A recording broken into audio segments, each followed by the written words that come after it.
Мақталы Мақтаарал ауданында белгілі жазушы, драматург, сатирик, кәсіби журналист Сабырбек Олжабайдың шығармашылық кеші өтті. Жиынға аудан әкімі Бақыт Асанов арнайы қатысып, шығармашылық иесін шын жүректен құттықтады. Кеш барысында жазушының шеберлігі туралы замандастары мен қаламдастар сыр шертісіп, қазақ әдебиеті мен руханиятына қосып жатқан жоғары үлесі туралы әңгімелер айтылды. Сондай-ақ сатириктің шығармаларынан көріністер қойылып, монологтар оқылды. Шақтырмайтын жат көзқарас жатынды, аттан салса алпамыстай ақырды, Абдолладай айналатын аңызға батырым деп бағалаңдар ақынды. Қазіргі жастарға енді биыл елбасымыз жастар жылы деп жариялады ғой. Жастар жылында мына жастар неғұрлым отансүйгіштікке, еңбекқорлыққа, мына заманның ағымына, заманның көшіне ілесе беру керек.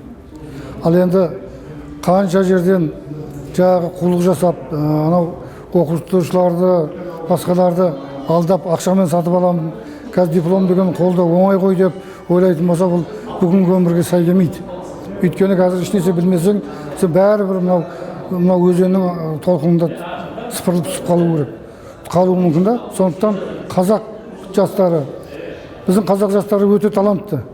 Айта кетейік, Сабырбек Олжабай қарымды қаламгер, қазақ журналистикасының қайраткері, жазушы, сондай-ақ көптеген лауреаттардың иегері. Мәселен, биылдың өзінде Ақсақ Темірдің Алмас қылышы атты еңбегі жарық көріп отыр.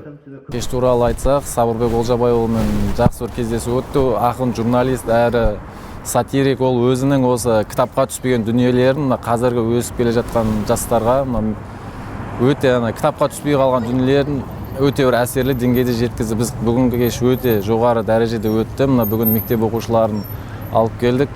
Мектеп оқушылар өте үлкен әсер алды деген ойдамыз. Сонымен Сабырбек Олжабайға арналған кеште көпшілік риясыз жауаптар алып, жазушы өмір мен шығармашылығындағы қыр-сырлармен қанықты. Бекболат Затуов, Азат Нысанбаев, ақпарат, Мақтаарал ауданынан.